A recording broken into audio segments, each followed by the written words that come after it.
Hello everyone, welcome back to my channel. ಇವತ್ತಿನ recipe ಬಂದು ಸಮೋಸ. ಇದನ್ನ ಹೇಗೆ ಮಾಡೋದು ಅಂತ ನೋಡೋಣ ಬನ್ನಿ.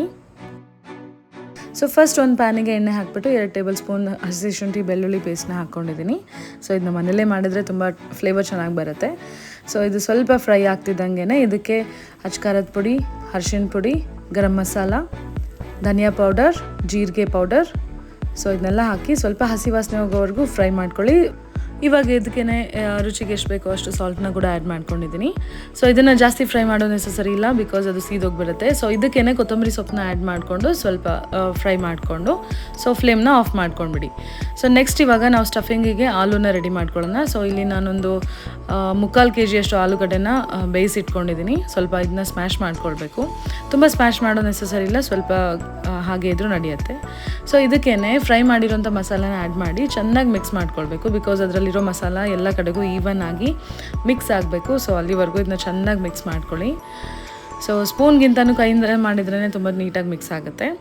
ಸೊ ಇದೇ ಆಲೂಗೆ ನಾನಿವಾಗ ಬೇಯಿಸಿಟ್ಕೊಂಡಿರೋ ಫ್ರೋಝನ್ ಪೀಸ್ನ ಆ್ಯಡ್ ಮಾಡ್ಕೊಂಡಿದ್ದೀನಿ. ಇದು ಆಪ್ಷನಲ್, ಬೇಕಿದ್ರೆ ಆ್ಯಡ್ ಮಾಡ್ಬೋದು, ಇಲ್ಲಾಂದರೆ ಇಲ್ಲ. ಟೇಸ್ಟ್ ಚೆನ್ನಾಗಿರುತ್ತೆ ಅಂತ ನಾನು ಆ್ಯಡ್ ಮಾಡಿರೋದು. ಸೊ ನೆಕ್ಸ್ಟ್ ಇದಕ್ಕೆ ಮೈದಾ ಹಿಟ್ಟಿಗೆ ಸ್ವಲ್ಪ ಓಂಕಾಳನ್ನ ತೊಗೊಂಡಿದ್ದೀನಿ, ಅಜ್ವಾನನ್ನು ತೊಗೊಂಡ್ಬಿಟ್ಟು ಕೈಯಲ್ಲೇ ಸ್ವಲ್ಪ ಕ್ರಷ್ ಮಾಡಿಬಿಟ್ಟು ಅದನ್ನ ಆ್ಯಡ್ ಮಾಡಿಕೊಂಡು ಇದಕ್ಕೆ ಒಂದು ಚಿಟಿಕೆ ಅರಿಶಿನ ಮತ್ತು ಉಪ್ಪು ಹಾಕಿ ಸೊ ಇದನ್ನ ಸ್ವಲ್ಪ ಫಸ್ಟ್ ಒಂದ್ಸರಿ ಮಿಕ್ಸ್ ಮಾಡ್ಕೊಳ್ಬೇಕು. ಸೊ ಇವಾಗ ಇದಕ್ಕೆ ಸೊ ಬಿಸಿ ಮಾಡಿರೋಂಥ ಒಂದು ಎಣ್ಣೆನ ಹಾಕಬೇಕು. ಸೊ ಇದನ್ನು ಹಾಕೋದು ಏನು ರೀಸನ್ ಅಂದರೆ ಅದು ಮೇಲ್ಗಡೆ ಇರೋವಂಥ ಲೇಯರ್ ಸ್ವಲ್ಪ ಕ್ರಿಸ್ಪಿಯಾಗಿ ಬರುತ್ತೆ ಅಂತ. ಸೊ ಈ ಆಯಿಲನ್ನು ಇದು ಹಿಟ್ಟಿಗೆ ಕ್ಲೀನಾಗಿ ಮಿಕ್ಸ್ ಮಾಡ್ಕೊಂಡ್ಮೇಲೆ ಈ ಥರ ಆಗುತ್ತೆ ನೋಡಿ. ಸೊ ಇದಾದಮೇಲೆ ಸ್ವಲ್ಪನೇ ನೀರು ಹಾಕ್ಬಿಟ್ಟು ಗಟ್ಟಿಯಾಗಿ ಮಿಕ್ಸ್ ಮಾಡ್ಕೊಳ್ಬೇಕು, ತುಂಬ ಮೆತ್ತಗೆ ಮಾಡ್ಕೊಳ್ಬಾರ್ದು. ಸೊ ಅದನ್ನು ಮುಚ್ಚಿಬಿಟ್ಟು ಒಂದು ಸ್ವಲ್ಪ ತಿಟ್ಬಿಡೋಣ. ಸೊ ಅದಾದಮೇಲೆ ನೋಡಿ, ಇವಾಗ ಸ್ಟಫಿಂಗ್ ರೆಡಿ ಇದೆ ಮತ್ತು ಅದು ಹಿಟ್ಟು ರೆಡಿ ಇದೆ.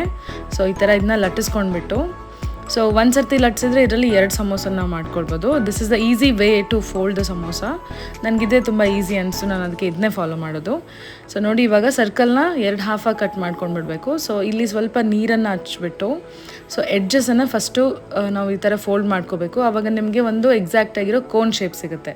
ಸೊ ಇವಾಗ ಏನು ಮಾಡೋದು, ಸ್ಟಫಿಂಗ್ನ ತೊಗೊಂಡ್ಬಿಟ್ಟು ಆ ಕೋನ್ ಶೇಪ್ ಒಳಗಡೆ ಕ್ಲೀನಾಗಿ ಈ ಥರ ಫಿಲ್ ಮಾಡಿಕೊಂಡು ಸ್ವಲ್ಪ ಪ್ರೆಸ್ ಮಾಡ್ಕೊಳ್ಳಿ.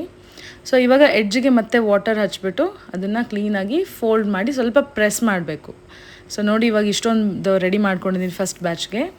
ಸೊ ಎಣ್ಣೆ ಬಿಸಿ ಆಗ್ತಿದ್ದಂಗೆ ಒಂದು 4 ಸಮೋಸನ ಒಟ್ಟಿಗೆ ಫ್ರೈ ಮಾಡ್ಕೊಳ್ಬೋದು. ಸೊ ಎಣ್ಣೆ ಬಿಸಿ ಆಗಿದೆ, ಇವಾಗ ಹಾಕಿಬಿಟ್ಟು ಇದನ್ನ ಎಣ್ಣೆಯಲ್ಲಿ ಚೆನ್ನಾಗಿ ಫ್ರೈ ಮಾಡ್ಕೊಳ್ಬೇಕು. ಫ್ರೈ ಮಾಡುವಾಗ ಸ್ವಲ್ಪ ಎಲ್ಲ ಕಡೆಗೂ ತಿರುಗಿಸ್ಬಿಟ್ಟು ಫ್ರೈ ಮಾಡಿ, ಬಿಕಾಸ್ ಒಂದೇ ಕಡೆ ಬಿಟ್ಟರೆ ತುಂಬ ರೆಡ್ ಆಗಿಬಿಡುತ್ತೆ. ಸೊ ನೋಡಿ, ಇವಾಗ ಇಷ್ಟೊಂದು ನೀಟಾಗಿ ಗೋಲ್ಡನ್ ಬ್ರೌನ್ ಆಗಿದೆ. ಸೊ ಇವಾಗ ಟೇಸ್ಟ್ ಆಗಿರೋ ಸಮೋಸ ರೆಡಿ ಆಗಿದೆ.